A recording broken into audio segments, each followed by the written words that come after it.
Hi folks. So today I'm going to be talking about the sharing economy.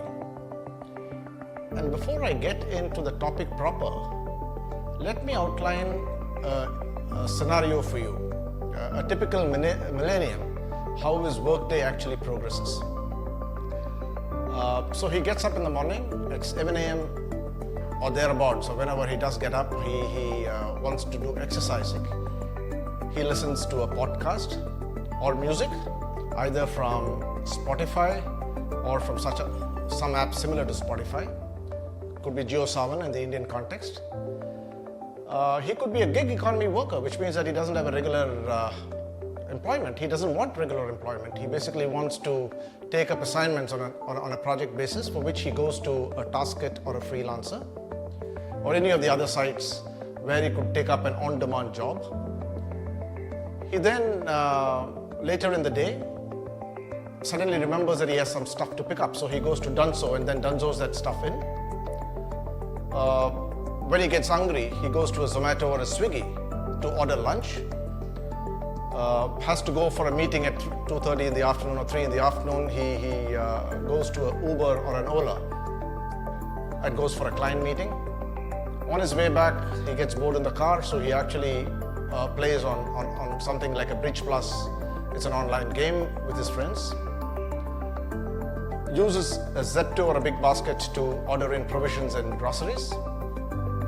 And later in the evening winds down with a Netflix, with an on-demand service like a Netflix or a Sony Live or something like that.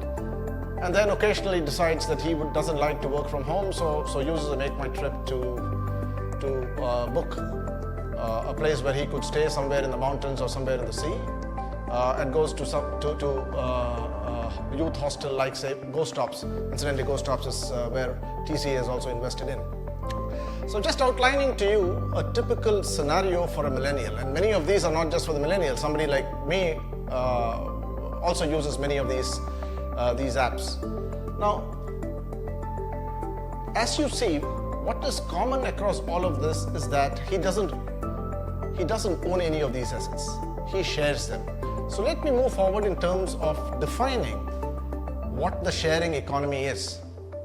And I will do that through an example. So I come from this place in village in Kerala, and a lot of houses in Kerala, depending on economic and social strata, have a central courtyard with rooms in each of the corners or in each of the directions. Now, what has that got to do with the shared economy? Now, shared economy itself is a term that has been coined probably about a decade ago, or 10 to 12 years ago. But the concept is something that has been in existence for many, many years, especially in Asian and more particularly in the Indian context. So to continue with that example that I was talking about, so you had people from within a family living in what we used to call it Naluketta. So we lived within that same house. Each of them had their privacy in terms of the rooms that they had. However, there would be a central kitchen where the cooking would be shared. There would be other provisions that would be shared, a storeroom where provisions would be shared, and of course, a central courtyard where people could bond together, have community living, share experiences, and of course, share that space itself. So if you look at it, at the kind of living and the kind of sharing that took place, there are 4 or 5 key points that come out. One is that resources were shared. The second is there was very little idle capacity. There was an optimal utilization of resources, whatever that would be. That could be space, that could be provisions, that could be logs or whatever that would be, but there was an optimal utilization of that space. All of the consumption was an on-demand basis, which means that you didn't store for too long. You stored, but then you utilized it as and when you required. There was community experience and personal interaction. That is what the central courtyard was for. And most important of all, before sustainability and environmental concern became a fashionable statement to make, these were issues that were kind of handled in the context that I just kind of outlined. But where is the difference? This model, unfortunately or fortunately, could not be scaled up beyond the community, beyond the family, or probably beyond the village. Because there needed an element of trust, and more importantly, there needed to be a mechanism which facilitated this. And that's what has happened today. Today, with the explosion of bandwidths, the reduction in costs of bandwidths, which has been phenomenal. If you take over the last 20 years, the cost of bandwidth has come down. The computing power that is today available is so high that both the machines, the software, and all of that have become so much more efficient that it enables scalability. It enables scalability in a global context. And today, when we talk about sharing economy, what we mean is therefore companies which have what I call done creative disruption of existing industries by in a size and scale which was unimaginable even a few years ago. So if you take a Uber or an Airbnb or a Turo or things like that, in the last 5 to 7 years, or probably at best 10 years, they've completely disrupted their respective industries. They've in fact facilitated the rise of industries which were unimaginable, and I'll come to that a little later when I outline the landscape, which was probably could not be imagined a few years ago. So what exactly is this? What constitutes this economy? What constitutes a sharing economy? It's a catch-all phrase. It's not just one single entity. It goes across domains, and I'll talk about domains a little later. But it also encompasses an amalgam of many verticals and domains. So let me try and outline a few of them. I will not go into great detail, but I will kind of talk about some of the constituents of what we call a sharing economy. And of course, there are different commentators and different observers who have different definitions to the meaning, but by and large, the most commonly accepted constituents of a sharing economy is what I will outline to you.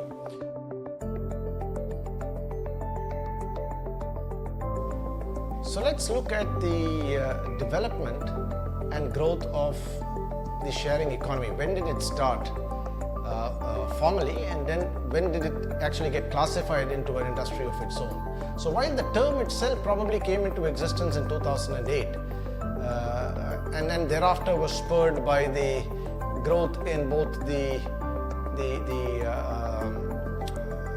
software as also the hardware. You had the explosion in the mobile telephones.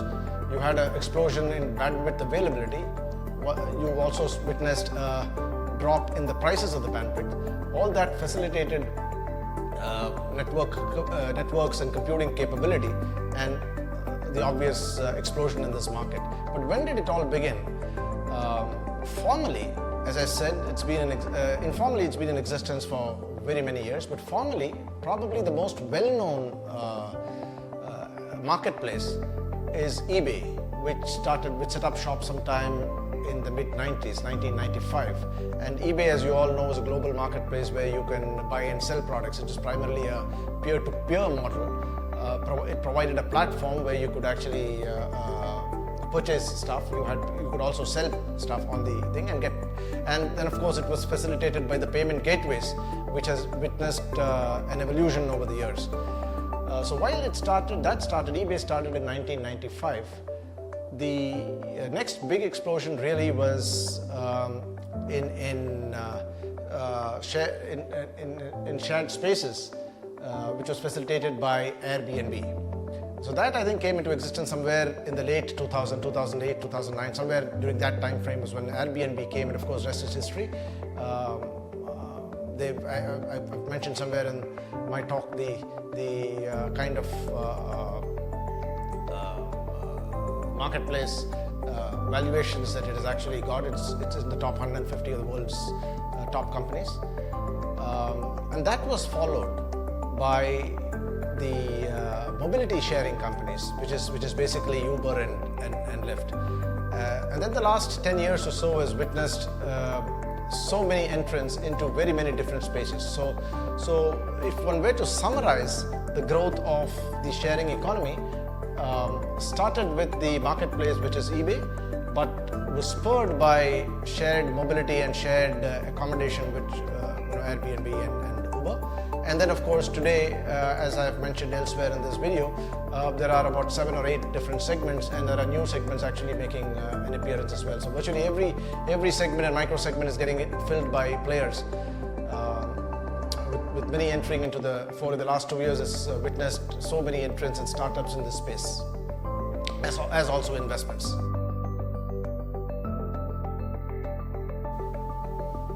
Okay, so what constitutes the sharing economy? As I said, the sharing economy is not just one domain or vertical, it is an amalgam of various verticals and domains. There are various definitions to what is a service sharing economy. But let me try and outline to you what is the most commonly accepted constituents of the sharing economy. The first and foremost is your gig economy. Everybody understands the term gig economy, which is basically a matching between employers and employees on an on-demand basis. And there are sites, for example, like Freelancer and Upwork. And this has become, especially after the pandemic, this has kind of become the norm. And it's fairly large in size. The second is a peer-to-peer portals. So there is no formal marketplace. The most commonly quoted example for the P2P portals are, for example, something like an Airbnb, or there are lending platforms like a Faircent or an OML P2P, where primarily the transaction is between two consumers. So what we call, instead of, you would also call it C2C. So a consumer can also be a player in terms of an offerer. And what somebody like an Airbnb does is to provide a third-party platform where this on-demand supply and demand can actually take place. The third, which is an extension of the P2P platform, is what we term as collaborative economy or collaborative consumption. The number of examples of this ranging from a sharing platform to a swapping platform to a trading platform. You have dime a dozen examples of it all over. And this is basically nothing but a P2P plus. The fourth is a crowd economy, and something represented like the likes of an Amazon or a Flipkart, which also, for example, enables people to put up their own storefronts or things like that. And it's again a crowd economy where people share their feedback. You buy based on what somebody else has recommended and things like that. And finally is the on-demand economy, represented like your OTT platforms like Netflix and Spotify and stuff like that. So the motivation for a sharing economy could be either economic, because obviously when you share stuff, it brings down the cost of consumption, or it could be social, because you share your experiences, you share your knowledge, you share your thoughts on a product or a service. And now more lately, it is environmental as well, because once you optimize consumption, you're not destroying the environment and the forest as much as you would otherwise do if you were a wastage economy, as you witnessed in the last 50 years or 100 years or so. Before I go forward and before I lay the landscape for the sharing economy in India, let me share some market statistics so that you get an idea of how important the sharing economy is becoming in the overall scheme of things. So a BCG study, I think it was a BCG study, which actually said that in 2013, the global market for the sharing economy, which constituted all these constituents that I just spoke about, was about $15 billion. And in 2025, this is actually expected to reach something like $335 billion. That's the forecast, which means it's a year-on-year growth of about 35%, unprecedented in virtually any industry, as compared to the growth of your non-sharing economy, which was about $255 billion in 2013 and grew at less than 3%, or is expected to grow at less than 3% to about 335, around the same size by 2025. Now these are global statistics. Where does India figure in all of this? There is a study done by Maple Capital, which talked, and that's the most frequently quoted number. In 2020, the Indian market for the sharing economy was something like $2 billion. It's expected to be approximately $3.5 to $4 billion today. And an E&Y study actually talks about this market growing multifold to $20 billion in the next 5 years. So you can actually see the size of this opportunity. It's an opportunity which probably is unmatched in most other industries. And what does, again, to just give you an idea of where we are today, so you have the co-working sector, and I will again talk about the landscape a little later, is about $500 million. The co-living spaces is about $400 million. The shared mobility is about $630 million, and furniture rentals are about $200 million. So that's how we talk about the $2 billion market for sharing economy in India.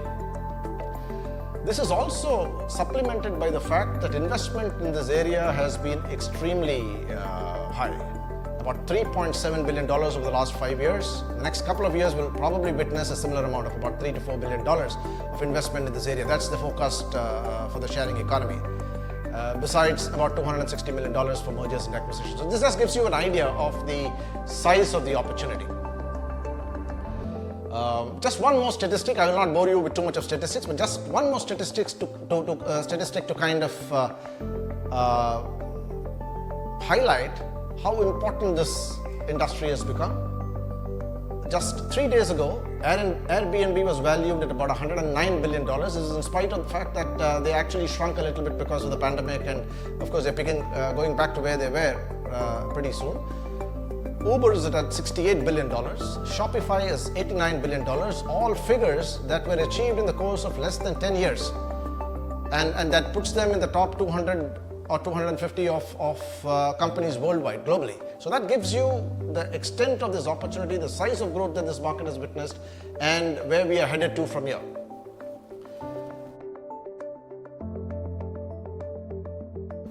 So let's look at the overall landscape of the sharing economy. First, as I mentioned earlier, this cuts across industries. So wherever there is a sharing possibility, there is an opportunity. And typically, when we define sharing economy, the landscape consists of mobility. I'll explain a little more about mobility a little later. Retail and consumer goods, tourism and the hotel industry, entertainment, multimedia and telecom, financial services, energy and human resources. The first four, which is mobility, retail and consumer goods, tourism and hotel, and entertainment being the most prominent of what constitutes the sharing economy at this time. And this is incidentally something that I've kind of read from or sourced from a BCG report. So they talk about these seven as being what constitutes the sharing economy at this point in time. Now let's come to the landscape in India. It's heartening to note that there have been entrants in virtually every segment of the market. So let's take mobility for it. Now what constitutes mobility? So mobility is constituted by car sharing apps, things like Zipcar and Turo. So you want, for example, to have a share, mind you, not a ride, but the car itself. And then you can actually book a car. You can just take your car and then share that car. So primarily what's happening is that you don't need to buy the car, you can actually use it whenever you want it. And I'm reminded of something that a nephew of mine told me when I asked him. I saw a Mercedes in his driveway, and I asked him, what's this, have you bought one? And he says, no, I don't need to buy one at all. I can actually use it for the time that I want. So it's through a ride-sharing application that he actually got one.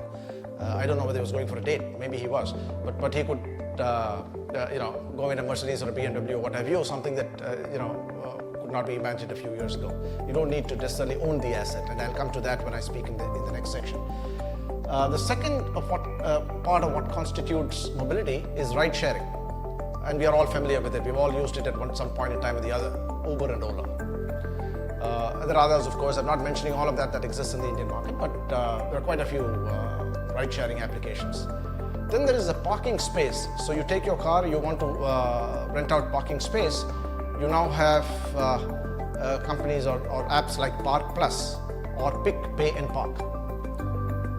You have on-demand bikes. You don't want a car, you want a ride experience on a bike. you have snap bikes, and then you of course have the navigation tool, something like Waze, which has been integrated into Google Maps as well, which gives you an idea. It's again peer-to-peer, which basically means that riders participate, they get points, they get rewards, and they can indicate for people coming behind what the road conditions are, whether there's a block, etc., etc. So this is what constitutes mobility, and there are a number of entrants, as in most other segments of the sharing economy space in India. The second is retail and consumer goods. Again, we are familiar with food sharing, which is primarily Zomato and Swiggy. They are the more prominent ones. There are a number of others as well in different cities. And there are now specialist people coming in, for example, people with cloud kitchen, and so on and so forth. Provisions again, Septo, Big Basket. Big Basket, as you know, was recently acquired by the Tatas. So you have the large players coming into this market as well. You have shopping communities. Again, a number of them. I'm not talking about all of them, but examples are Myntra and Snapdeal, for example. And then the original sharing economy person, somebody who actually came into this market pretty early on, people like OLX, which is a P2P asset sale model, something which again enabled you to sell your asset quickly with good returns at the press of a button. So those are examples from the retail and consumer space. From the tourism and the hotel industry, you have home sharing apps. Airbnb is the most common example. You have others as well. You have home exchanges. That is a segment which I couldn't find too many people in India, but probably something that is a segment that you might get new entrants in. Community tourism, very popular among the youth. People like Ghost Stops, again, as I mentioned earlier, TCA has invested into Ghost Stops, Zostel, and so on. You have services like Urban Clap and Upwork and Freelancer, and real estate. We're all familiar with real estate sharing services like No Broker and Magic Bricks and so on. Entertainment, multimedia, and telecom. By far the biggest player in India is probably Jio Saavn. They acquired Saavn a few years ago, so that probably is the biggest home-bred online music. You have other online music apps like Spotify. The OTT platforms like Netflix, Stage, which is again a TCA invested company, Sony Live. There are over 40 other providers, so I won't go into each of them in detail. And then of course, last but not least, is your financial sector, which is seeing a lot of participants entering into this space, into various segments of that space. Crowdfunding, which has witnessed players like Milap and Impact Guru, Keto, GoFundMe and Crowdera and people like that. Open innovation platforms, even brains can be shared, and that's the beauty of the sharing economy. So you don't just rely on people who work for you, you can also rely on brains of people who don't work for you full time, and IDEX Labs is one. There are quite a few others who are entering this space as well. And P2P lending, which is seeing a lot of activity of late. People like FairCent and Monexo and I2I lending and so on and so forth. You have, of course, I mentioned co-working spaces earlier, which is WeWork and Office. So this gives you an idea of the landscape in India. Suffice it to say that you have entrants virtually in all the existing segments and people entering into new segments as well, slicing and dicing the market with new opportunities and new offerings. And we're going to see some very exciting things happening in this market as we go forward. If as E&Y says, it's going to be at $20 million in the next 5 years, we're talking of virtually eightfold or ninefold, a tenfold increase in the size of the market from where it was just 2 years ago. So exciting times for us ahead.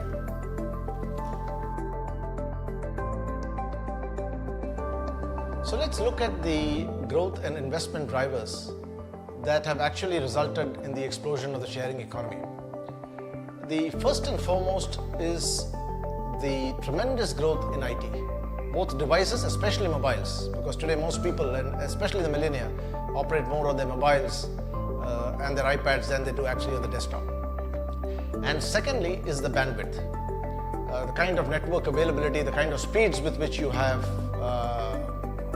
access to, and the cost at which you have access to them have kind of facilitated the growth in this segment multifold. Just to give you an idea, when I spoke of mobile phones, today the forecast is that 54% of people in India probably have access to a mobile phone, and COVID-19 has actually accelerated that, because even students have access to mobile phones and probably smartphones as well, the cheaper smartphones, because they've needed to have online studies and so on and so forth. And this is expected to go up to 96%. Yes, you heard me right, 96% by 2040. That's what the forecast is. So virtually every person living in, and these are Indian statistics, China is probably as big or if not bigger, and so is the US. The second is that there are very low barriers to entry. So if I, for example, want to supplement my income, it's very easy for me to actually offer an area of expertise, a service or a product that I have in a marketplace that already exists. So if you look at the business models, there are people who offer third-party marketplaces, which means that they basically provide a platform where buyers and sellers can meet and exchange their goods in a digital context. The second is a model where it is a B2C model, which means I own the platform, I also own the goods, and I then offer it to consumers. So you have the B2C platforms and you have the other platforms which primarily enable a P2P kind of a model. And this obviously means that there are very low barriers to entry and low capital costs. So I don't need to set up my own website, I don't need to set up my own shop front, I just can go into a third-party site, take my goods. You have today software which enables what you call no-code software, so you can actually set up the shop fronts from scratch in less than a day by yourself without third-party expertise, and then be in business. So the time that is required to actually set up shop is extremely low. The cost that is involved is extremely low, and then of course you have payment mechanisms to ensure that the money reaches you and your product and services, your products are safe. So logistics is the other area that has witnessed so much of growth over the last 10 years, and all these have come together to facilitate a growth in this segment. The third, as I mentioned in the beginning of my talk, is an efficient use of resources.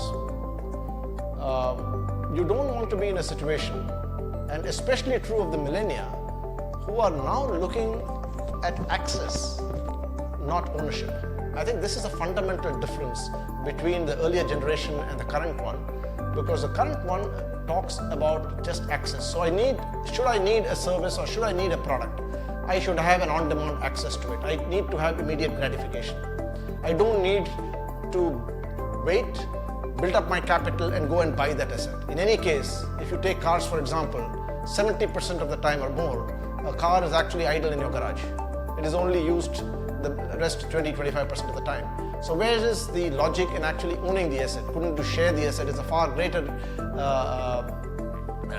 far better way in which to utilize that asset and to ensure that all other factors, which is environmental and such other factors, are taken care of as well.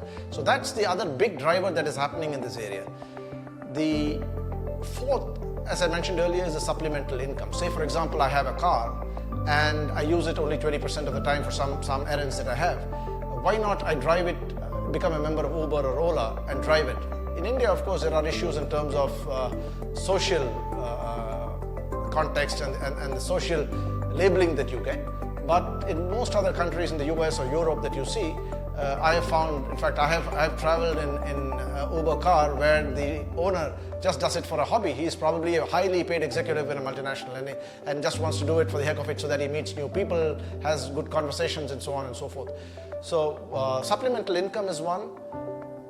Meeting people, there are other drivers like just the social context, meeting people and so on and so forth. The fifth reason is the social change that has happened over the last 15-20 years, which is, one is globalization and urbanization. So more and more people coming into urban areas have also put pressure on earning more, on jobs, on the fact that there are not enough jobs, and therefore this is a very easy way in which to actually, a gig worker for example, I may not want to have a 24/7 job. I can work when I choose to do. I can do a lot more things with my life than just work, which is what our previous generations used to. And last but not least is COVID-19. I think we must not underplay the fact that it has probably accelerated the adoption and use of networks and mobiles and laptops, even among the older generation, far more than would otherwise have been possible. So from a positive viewpoint, COVID-19 has probably accelerated the use and use of many of these marketplaces by over a decade. All this is supplemented by the fact that you have a growing social media, which is a catalyst to the rise in this sharing economy. Because today, what do? You go not by previous experience, you go by also what others have done. You don't necessarily need to buy a product or a service and then experience for yourself. You have rating mechanisms, you have ranking mechanisms, you have others posting on it and commenting on it, and all the social media that you have, and that is an accelerator for you to go and try out a product or a service without being reasonably sure that you would get a good experience. And that's also what we call user prescription. So you have existing users who actually prescribe or proscribe a product or service depending on his or her experience. So those are some of the drivers, and this actually translates into a lot of enthusiasm and optimism among the investment community, because as I look at it, this is a huge marketplace, as I mentioned in earlier in this program where I talked about the market size. So this is a huge opportunity, and obviously when there is a huge opportunity, you would find the investment community actually flocking to it. So these are some of the drivers that are actually driving the sharing economy.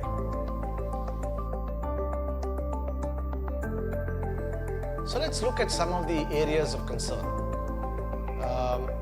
From what I've outlined so far, it all seems hunky-dory, but it's by no means all hunky-dory, for the simple reason that there are more companies than otherwise which still have not got their business models together and their unit economics correct. Most of them are actually running at a loss. Let's take the example of Zomato, or even Uber, for example, or any of the larger names that one knows. Many of them are still in the process of bearing their losses. They are all in what we call the market acquisition phase, because finally you need to be in the top 1 or 2 or 3 in their respective marketplaces. So the entire attempt today is to try and garner as many customers. Now that's no guarantee that those customers will stick, because as you have newer offerings, newer benefits being offered, newer features being offered, obviously there is a shift that is taking place between the kind of marketplaces and the kind of apps that one goes in for.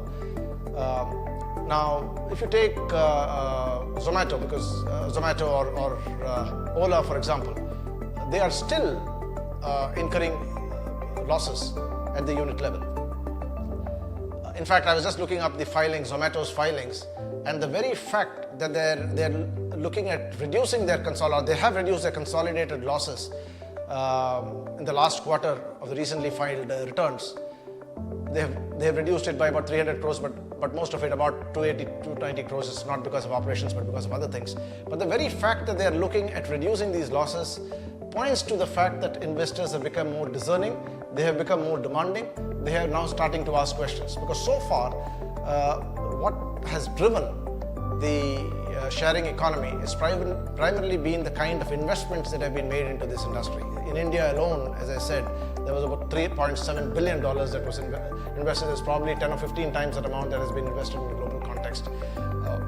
So investments have been easy to come by in this space. There have been a lot of interest and enthusiasm in investments in this area, but I think that will witness some sort of realism as we go forward, as the pressure on companies to start earning profits comes to the fore. So apart from the pressure from investors, there are a few concerns, especially for a country like India, and I want to focus on the concerns that arise in a country like India. First and foremost are the labor disputes. We have seen this all over the world. For example, with Uber, you have Uber fighting against the established or the regular call drivers and the drivers. They're putting a lot of people out of business, established people out of business. Small retailers are probably getting out of business because of the likes of some of the larger stores like Big Basket or what have you, Zepto or what have you. Now, this disruption will obviously result in a lot of pressure on the societal front, from a social point of view, because you will always have this tug of war between the established players and the smaller players versus the sharing economy.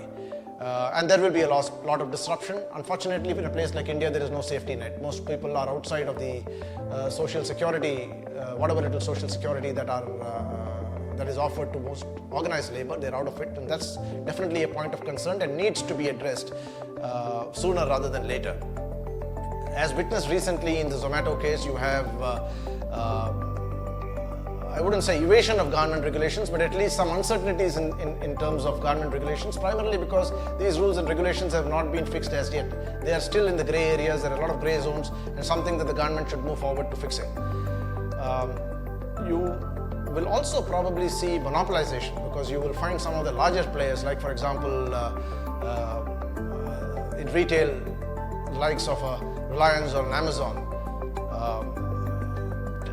fighting it out for the market space. In the process, you will have a lot of the smaller companies actually falling by the wayside, and monopolization of play, which can result in people manipulating prices as they go forward.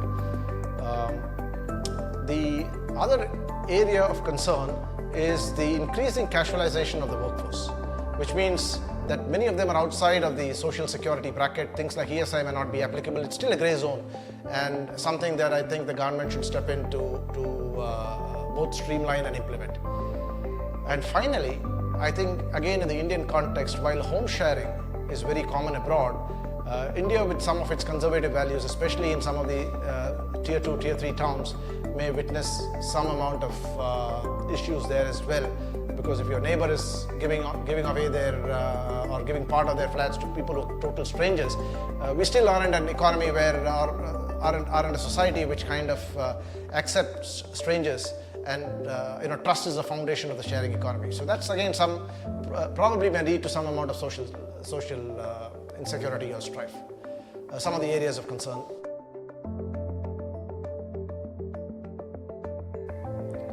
Okay, and finally, let me do some crystal ball gazing of what the future holds for the sharing economy in India. It's always a difficult task predicting the future, but at least let me try and paraphrase something that the pundits are talking about. Now, if you look at the B2C space, as we talked about when we looked at the landscape that exists in India as also abroad, B2C is something that is fairly well established. You have newer segments coming up, you have newer products and services being offered, but that is something that is by now pretty well established, and I think I'm an optimist. I think you will only see a growth in these markets and greater adoption as you have greater penetration of the mobiles among the population, as also greater range of services that is being offered. So B2C, I think, is a no-brainer. It is something that will actually grow at what the pundits have forecast, at a pace at what the pundits have forecast. The next trend, as I look at it, is probably in the B2B space, which is still pretty nascent. Of course, you have things like contract manufacturing, but it still hasn't kind of scaled up to a level at which it can. Now, the entry of such platforms is obviously going to put a lot of pressure on existing traditional companies, because they buy machinery, they buy, you spend crores of rupees in actually buying an asset, and if it's not put into the most optimal use, obviously you are not in a position to compete with others who are. And this is where the pressure would come. It could well come in healthcare as well, because you have some of these machines, expensive machines being put up in a hospital, and there's no earthly reason why they cannot be shared with competition to ensure that your own cost comes down, better utilization of the machines, and so on and so forth. So just like you have surplus capacities that are used in contract manufacturing, you may probably find B2B marketplaces which will offer assets on hire or asset utilization, and ensure that investment returns are better than what it is today. Having said that, I think also one of the things that we will witness going forward in this space across, especially B2C, because since that's a little more mature than the B2B space, would be strategic partnerships and M&A. I think we're going to see a lot of shakeout in this industry going forward. and the ones that are well funded, that have a large customer base, a large happy customer base, as is the case with most other product offerings, are the ones that actually will survive in the long run. You're also seeing a lot of interest from some of the big players. A classic example is you find both Amazon and Reliance vying for future retail. I know it's in the quotes, it's got a little messy, but it just points to the fact that some of the larger players are also looking at not just remaining in the online space, but also supplementing it with brick and mortar stores as well. These are what I think is some of the things that could probably happen going forward.